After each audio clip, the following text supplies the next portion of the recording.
Hello. The intellectual life of the church may seem peripheral to our mission, but it is a vital component to hearing what the Spirit has to say to us.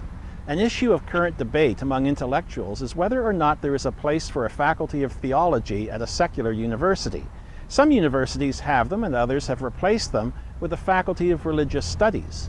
In a recent article published in an academic journal, John Stackhouse wrote a compelling argument for why secular universities should retain their theological faculties. I appreciate John Stackhouse because he is an evangelical scholar, a Christian intellectual with credentials that are respected outside of our Christian culture, making him just the right person to speak to academia. John is equipped to argue for our interests and has the credibility to be heard. Culture change starts with the cultural elites, the intellectuals, and since it takes time for their ideas to be understood, translated, and further disseminated by people who can bridge the elite and popular worlds, by the time you and I see what is happening, it's too late to have much influence on the change. But people like John, acting as watchers over the intellectual world, are best placed to see what is developing and join the discussion while ideas are still being shaped.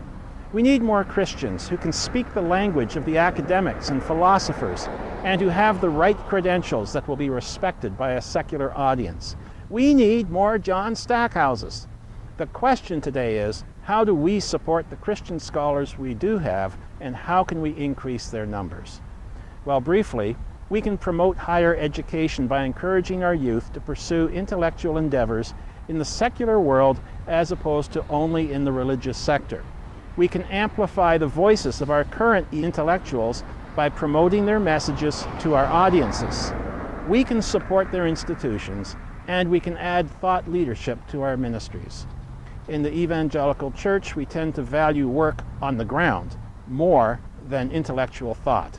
But deep thinkers are attuned to the Holy Spirit, fueling the life of a community, keeping it vibrant, creative, and able to deal with the issues of the day.